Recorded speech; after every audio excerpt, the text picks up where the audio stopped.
Donc Marguerite, bonjour. Bonjour. Comment ça va? Ça va. Pas trop stressée? Si, toujours. J'avais une petite question déjà sur ton parcours d'autrice. Comment tu es venue à l'écriture? Qu'est-ce qui t'a poussé à te lancer? Je l'ai toujours un petit peu fait, gentiment encouragée par mes proches qui m'ont toujours dit que c'était bien ce que je faisais, mais à un moment où je pense que c'était vraiment pas bien du tout en fait. J'ai écrit des petites nouvelles, des histoires. J'ai honteusement plagié les bouquins de Paolini quand j'avais 12 ans, etc. En racontant à tout le monde que c'était plus ou moins moi qui avais eu l'idée en fait à la base de cette histoire de dragon, comme si personne n'avait jamais eu. Enfin bref, donc voilà, j'avais sorti plusieurs centaines de pages. C'était vraiment très très nul. Je l'ai jeté à 14 ans, de honte. Et puis voilà, j'ai envoyé un premier manuscrit à Albin Michel de recueil de nouvelles. Et c'est comme ça que j'ai rencontré Lina Pinto. C'était des manuscrits qui étaient très gentils avec moi et qui m'a guidée vers l'écriture d'un premier roman, donc qui est sorti chez Albin Michel. Et puis après, j'ai enchaîné sur la SF. Oui, et là c'est intéressant parce que alors il y a deux romans, il y en a un qui est plutôt tourné vers un événement passé, un deuxième qui est plutôt dans notre futur. Je voudrais parler d'abord de ton premier roman, même s'il n'est pas SF, qui est Qu'allons-nous faire de ces jours qui s'annoncent. Ce contexte de la ZAD, ça représentait quelque chose d'important pour toi d'en parler? Oui, pour moi, ça représentait une matière romanesque extrêmement puissante, et puis surtout, c'était au cœur de mes préoccupations à ce moment-là, parce que je venais de découvrir en fait cette zone-là. J'étais en train de me politiser, j'étais en train de me poser plein de questions, et puis j'ai découvert un endroit qui m'a rappelé en fait pas mal mon enfance et les communautés de la débrouille que j'avais rencontrées quand j'étais plus jeune. Et j'ai trouvé ça passionnant. En fait, j'arrivais pas à croire qu'une de telles micro-sociétés puissent exister en marge de la mienne. Et je me suis rendu compte que je connaissais vraiment rien à rien, en fait, sur la façon dont les gens s'organisaient et réfléchissaient à l'avenir et pensaient au territoire. Et j'ai eu envie d'écrire là-dessus. Puis c'est pas aussi, j'ai trouvé qu'il y avait quelque chose d'absolument épique dans la façon dont la fracture idéologique se manifestait à la ZAD Notre-Dame-des-Landes. Et j'ai évidemment été choquée par la façon, par la violence de la réponse politique, parce que je suis arrivée à un moment assez critique. Je suis arrivée après un espèce d'âge d'or, donc un moment où tout s'est effondré. Donc ça me paraissait évident d'écrire là-dessus. Et du coup, tu l'as vécu de l'intérieur ou c'est totalement romanesque? Non, alors je me suis rendue plusieurs fois. Alors j'ai jamais vécu plusieurs mois sur la ZAD comme peuvent le faire beaucoup de gens, des gens de passage, des militants, des gens très actifs, des gens qui sont compétents par exemple pour construire, pour cultiver, pour apporter leurs conseils sur l'organisation de la ZAD. Moi, rien du tout en fait. Je suis venue en tant que volontaire, j'ai discuté avec des gens, j'ai posé des questions et j'ai été très bien d'ailleurs, très bien reçue, et j'y suis retournée au moment des évacuations. Et d'ailleurs, ça a été un de mes premiers contacts avec les lacrymos, et ça m'a marqué. Et dans le roman, il y a deux aspects qui sont mis en avant. Il y a d'un côté évidemment les zadistes, sur lesquels on se rend compte qu'il n'y a pas un courant, il y a plein de courants. 5 courants, ouais. Et de l'autre côté, les forces de police, sur lesquelles tu trouves aussi qu'ils ont bien morflé finalement? Alors c'est une question compliquée en fait, parce que il y a forcément une asymétrie, c'est-à-dire que la façon dont l'histoire s'est faite, c'est-à-dire qu'il y a quand même un camp qui a écrasé l'autre. Après, j'ai choisi un personnage de gendarme qui était jeune et qui a un passé de militaire, de chasseur alpin, parce que j'avais envie de parler de tout le monde, et que j'avais envie de comprendre comment on pouvait se retrouver avec vraiment deux visages de la société aussi radicalement différents l'un de l'autre, des gens qui se regardaient vraiment en chien de faïence, qui ne comprenaient pas comment l'autre en fait pouvait se positionner comme ça, et qui se prenaient mutuellement pour vraiment une bande de sauvages, quoi. Et du coup, j'ai essayé d'interroger des gendarmes, alors sur place, sans le moindre succès, parce que je pense que ils étaient vraiment, Et puis devoir de réserve. Oui, ils étaient crevés, ils étaient à bout de nerfs. Beaucoup étaient pas trop d'accord non plus pour faire ce qu'on leur demandait de faire. En fait, ils comprenaient pas les ordres qui leur étaient donnés. Donc du coup, je suis revenue à la charge, mais en trouvant des gens qui étaient intervenus sur la ZAD Notre-Dame-des-Landes, en dehors en fait de Notre-Dame-des-Landes, et un peu plus tard, en leur posant des questions sur ce qu'ils en pensaient, comment ils l'avaient vécu, quel était leur parcours et tout. Et voilà.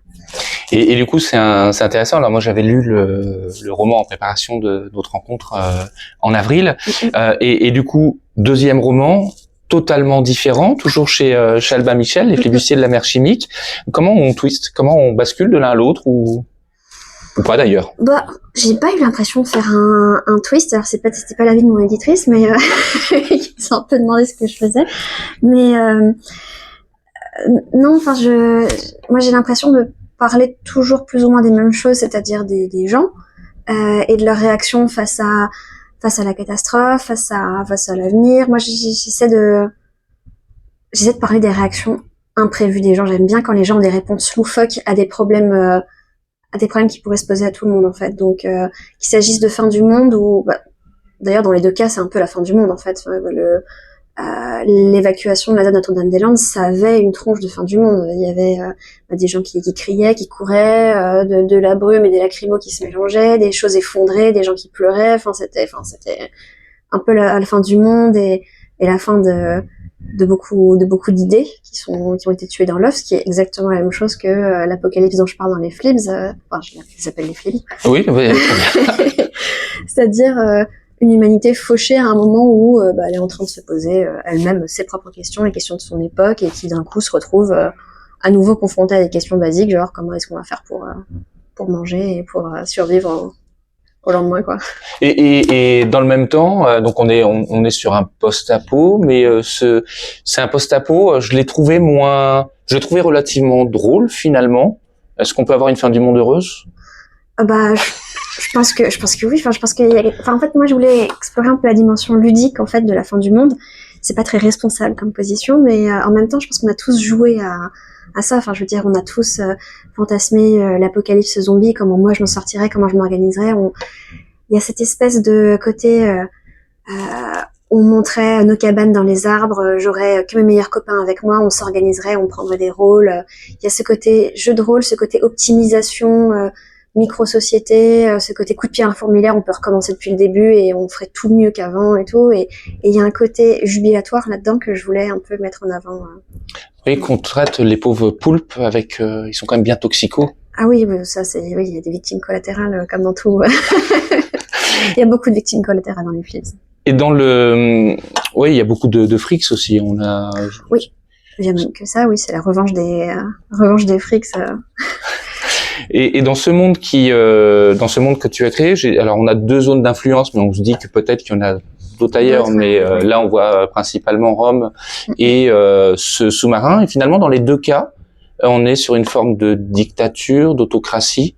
Oui, c'est ça. Ça veut dire que les deux dictateurs en fait sont partis du principe que c'était un peu ce dont l'humanité avait besoin, c'est-à-dire d'une poigne un peu ferme en fait, et chacun a sa vision de ce qui convient à ses ouailles, a mis en place un ensemble de systèmes, mais l'a fait avec une espèce de candeur en fait, vraiment de ce que je vous disais tout à l'heure en fait, c'est-à-dire ce côté un peu enfantin de ok, maintenant on décidait qu'on faisait comme ça en fait, et ils tirent leurs idées en fait justement de bouquins, de trucs de SF, de ce qu'ils ont compris du monde d'avant en fait, et ils ont fait un espèce de patchwork d'ensemble de règles et de références de mythologie en mélangeant religion, politique, etc. Et ils ont fait leur petit monde à leur image. Et oui, ce sont des autocrates, et donc du coup ils ont fait une société qui ne ressemble qu'à eux. Et voilà.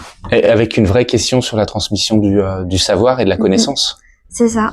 Et j'aimais le côté. En fait, je voulais parodier en fait notre appropriation du savoir actuel, c'est-à-dire qu'actuellement les archéologues qui nous rapportent des nouvelles du monde d'avant, en fait, le font à partir d'indices, de petites miettes de pain trouvées dans la forêt. Je pense que si demain l'humanité devait être balayée, ce serait la même chose en 10 fois pire, c'est-à-dire que par exemple, je sais pas, mettons tsunami sur Nantes, et là on retrouve la cité des congrès avec des affiches sur les utopiales. Qu'est-ce qu'on comprendrait des utopiales en fait? Est-ce qu'ils adoraient en fait des petites créatures, des léprechauns des bois? Enfin, je veux dire, qu'est-ce qu'on comprendrait de tout ça, et qu'est-ce qu'on interpréterait pas complètement l'histoire de travers? Et je trouve ça drôle comme idée. Et du coup, tes deux romans ont quand même une dimension politique. Alors, je dis pas que les romans sont politiques, mais on sent une sensibilité politique. En tout cas, une curiosité politique. J'ai pas l'impression d'avoir un point de vue politique particulièrement affirmé, ou en tout cas, je crois pas essayer de faire passer un message particulier. Par contre, qu'il y ait de la curiosité politique et qu'il y ait une tentation d'aller s'y frotter, oui, ça c'est clair. Oui. Parce que Enfin, c'est compliqué de pas faire de politique, je trouve. Oui, mais alors c'est parce que c'est un grand débat, tu sais, Ouais. qu'il y a dans la science-fiction. Est-ce que la science-fiction est engagée ou pas? Est-ce que l'auteur doit s'engager? J'ai mes propres maniérismes. Enfin, j'ai beaucoup de maniérismes, mais et dans l'écriture, j'ai mes propres petits engagements personnels que j'aime pas forcément d'ailleurs expliciter en fait parce que j'ai pas envie qu'on les totémise. En écrivant, il y a des choses que j'avais en tête et que j'ai essayé de faire pour respecter mes propres aspirations politiques, mais c'est pas des choses que j'ai envie de placarder en fait. J'ai envie que ce soit une sorte d'influence peut-être soft s'il y en a une en fait, mais voilà. Je sais pas si c'est très clair ce que je raconte. Mais... Si, c'est très clair, c'est très clair. Et il faut qu'on le dise quand même. Primé, ça fait quoi d'être primé? Bon, j'ai eu l'impression que c'était un canular, hein, je veux dire. Donc, non, mais vraiment, jusqu'à la dernière minute, je me suis dit, non, mais ça va être une blague, en fait. Ils vont dire, non, mais on déconne, en fait, c'était pour, je sais pas, n'importe qui plus, plus qualifié. Non, mais j'étais très, très flattée et évidemment, j'ai eu beaucoup de pression. Donc, j'étais très, très, très surprise et très honorée.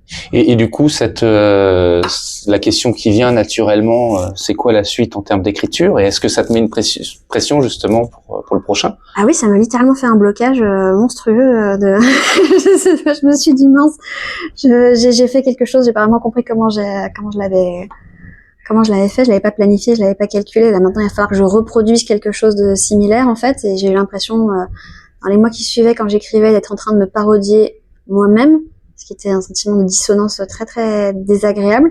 N'empêche que le deuxième tome des Flibustiers et la mer chimique est censé sortir à la rentrée 2025. Voilà, le Poche va sortir en 2025, enfin le Poche du premier tome. Donc chez Folio, c'est ça? Ouais, c'est ça.